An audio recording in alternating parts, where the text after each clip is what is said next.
اردو میں ترقی پسند تنقید کا تحقیقی مطالعہ۔ مقالہ نگار ڈاکٹر امبریں حسیب عنبر۔ چوتھا باب، ترقی پسند تنقید کی مخالفت۔ ترقی پسند تنقید ادب کے تاریخی اصول کے مطابق اسی وقت معرض وجود میں آ گئی تھی جب ترقی پسند ادب کا تخلیقی اظہار شروع ہوا۔ ترقی پسند تحریک ایک مقبول ادبی تحریک تھی۔ اس کا ایک سبب یہ بھی تھا کہ ادب کے ساتھ ساتھ اس نے اپنا تعلق برطانوی استعماریت کے خلاف آزادی کی جدوجہد سے بھی جوڑ لیا تھا۔ بر صغیر پر برطانوی راج کے تسلط اور پہلی اور دوسری عالمی جنگوں کے نتیجے میں بر صغیر کے عام انسانوں کی زندگی جو تہذیبی، معاشی، سیاسی، نفسیاتی اور اخلاقی انتشار پیدا ہو رہا تھا، اس میں وہ طبقہ سب سے زیادہ دباؤ کا شکار تھا جسے پرولتاریا یا محنت کش طبقے سے تعبیر کیا جاتا ہے۔ چونکہ ترقی پسند ادیبوں نے معاشرے کے پسماندہ اور کمزور طبقے کو خاص طور سے توجہ کا مرکز بنایا اور سماج کے اس ادنا طبقے پر زیادہ سچائی کے ساتھ لکھا، اس لیے ادب فوری قبول عام کے درجے میں آنے لگا، یہاں تک کہ خود اس طبقے میں بھی ترقی پسند ادب نے قبولیت حاصل کی۔ تاہم چند افراد ایسے بھی تھے جن کے سخت رد عمل کی بنا پر ایک حلقہ ترقی پسند تنقید یا ترقی پسند ادب سے علیحدہ بلکہ برگشتہ ہو گیا۔ اس کے متعدد اسباب تھے، مثلاً نمبر 1، ادب کو سائنسی شعور کے ساتھ پیش کرنے اور طبقات اور تاریخ کے جدلیاتی عمل سے اپنی تحریروں کو بامقصد اور انقلابی بنانا۔ چونکہ یہ نقطہ روسی ادب میں نمایاں تھا اور تاریخ کے اس عمل کو کارل مارکس نے سب سے پہلے بیان کیا تھا، اور اسی کے نظریات کی روشنی میں 1917 کا روسی انقلاب آیا تھا، اس لیے برطانوی حکومت ترقی پسند تحریک کو کمیونزم کے پرچار کا ایک ادارہ اور ذریعہ سمجھتی تھی۔ چنانچہ اسی بنیاد پر ترقی پسند ادیبوں اور فنکاروں کی گرفتاریاں عمل میں آتی رہیں اور انہیں مختلف صعوبتوں سے گزرنا پڑا۔ یہ امر بدیہی ہے کہ بعض ادبی حلقے ان آزمائشوں سے گریزاں رہنے کے حامی ہوں گے اور انہوں نے ترقی پسند سے اپنا ناطہ جوڑنا قرین مصلحت نہ سمجھا۔ نمبر 2، جو ادیب اور فنکار اس وقت سرکار برطانیہ کے ملازم تھے، انہیں یہ خطرہ درپیش تھا کہ اس تحریک سے وابستگی کے نتیجے میں وہ اپنی ملازمتوں سے محروم نہ ہو جائیں۔ نمبر 3، ایک عرصے تک بعض ناقدین مبصرین ادب کی نئی تحریکوں، رجحانات اور میلانات کو گڈمڈ کرتے رہے اور ایسی تحریروں کو بھی جو ترقی پسند نظریات کے منافی تھی ترقی پسند ادب میں شامل کرنے پر اصرار کرتے رہے۔ ایسی ہی ایک مثال کشن پرساد کول کی ہے۔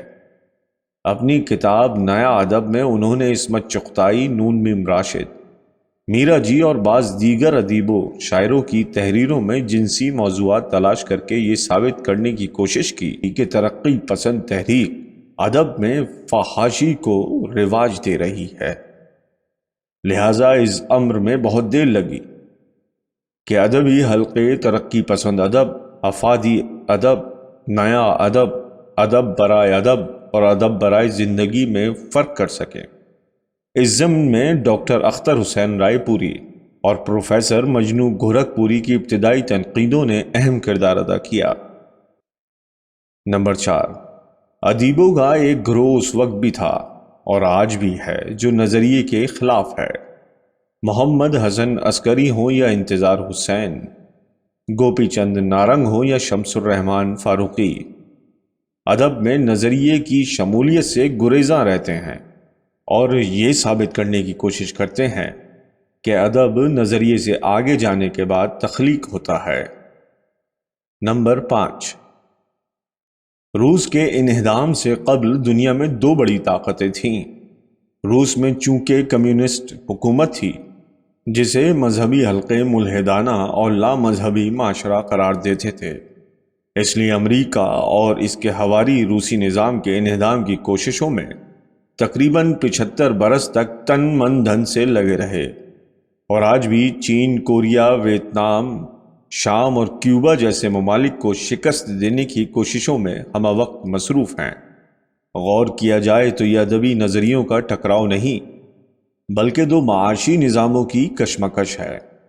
امریکہ اپنے حواریوں کے ذریعے ایسے فلسفے اور ایسے کلچر کو عالمی سطح پر فروغ دیتا رہا ہے جس سے غیر نظریاتی سماج میں بے یقینی، تنہائی، انسانی اقدار سے انکار، تاریخ سے انکار، یہاں تک کہ ادب ہی کو ڈی ہیومنائز کرنے کے فلسفے سامنے آتے رہتے ہیں۔